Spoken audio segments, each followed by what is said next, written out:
Dawns are falling apart again.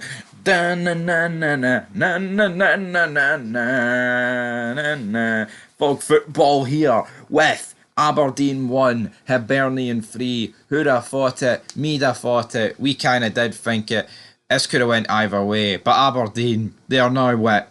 A point behind Rangers. They could go four behind them. The battle for second is over. The battle for first was over a month ago, and now the battle for third really, really heats up.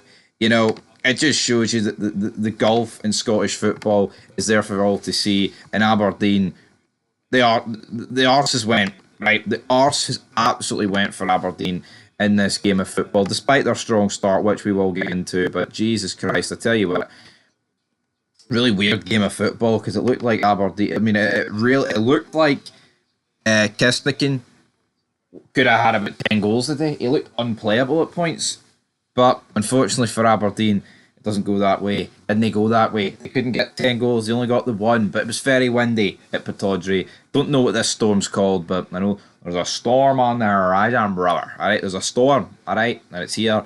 50 odd mile an hour winds.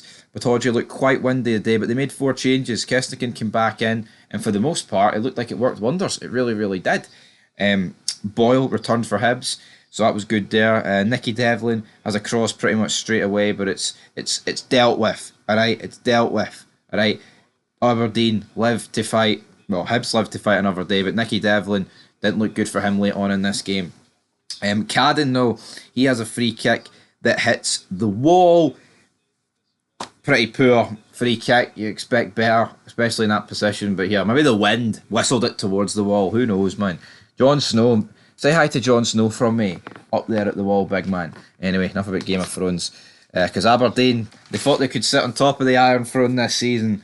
Turns out there won't be. But then they get the goal. Kisnikin with the goal. Big solo run. He could have squared it. He didn't. He puts it into the far corner. Really good goal. He could have scored a few goals similar to this, by the way, but he didn't, for whatever reason. But as quickly as you could say, Aberdeen are pissed and they're no finishing in the top two. Eliuhan makes it 1-1. Absolute howler from Rubicic, alright? I have no idea what Rubicic is doing here. Just absolutely horrific defending. And you know what? I've actually gave Rubicic a lot of praise recently. But see, I don't know what has happened, right? Whether it's like Rubicic, Malloy, Nelson, like they give away the ball in dangerous areas, and then they also just can't defend either. It's honestly like ridiculous what's happened to Aberdeen. Like they were winning games earlier this season, 1-0, 2-1. But I think in order to do that, you have to be somewhat no bad at defending. But what I think's honestly caused this is the 6-0 at Hampden to Celtic. Now, yeah, they did win a game after that, I believe. I actually think they beat Dundee 4-1. But I think the 6-0, honestly, I think the 6-0 against Celtic at Hampden in the semi-final has absolutely demoralised and derailed this Aberdeen team. It is what it is, but Rubicic, he will not want to look at this, but Martin Boyle finds Eliuhan for the goal. Kisnikin, pretty similar to earlier on, rattles the post from 20 yards. It's pretty unlucky. Hits the inside of the post, comes out. I'll tell you what, there was a lot of post action today. It definitely was. Hibs then make it 2-1. 2-1. Martin Boyle gets his second assist of the game, cuts it back to Nicky Cat, and I tell you what, Martin Boyle's the sort of guy that can certainly make Hibs tick, and it was crucial that he was in the starting 11 today, because without him, they wouldn't have scored any goals. 2 assists and a goal, but we'll get to his other goal later. But yeah, Cadden, good finish, makes up for his pretty poor free kick earlier on in the half. Then it hits half time. I wonder what the Aberdeen fans are thinking at this point. They're probably thinking, how has this season got so bad? And, third would still be a decent season for Aberdeen, considering last year, but they would have expected so much more, man.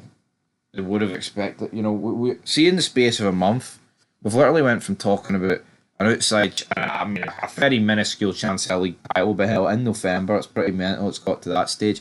They've collapsed. They've absolutely collapsed. The Dons have collapsed, and we'll look at the league table in a minute. But we come back from the break. Rubicic has a header saved. Boyle capitalises on a Nelson mistake here. Just another horrific mistake. This guy Nelson looked very. He looked like a Rolls Royce central midfielder early on this season. Since he cost a goal against Celtic at Hampden, he looks so slow. He's like what 33. I don't know. I was going. He just reminds me of a. He's like a fucking bus, man. The guy. He's just slow. Can't turn. Like a train bus. Can't turn, man. 3-1, Martin Boyle, great finish. Ambrose then drags a shot wide. A few yellow cards dished out late on, but who really cares? But that is it. Hibs absolutely deserve the victory in this game of football. No two ways about it.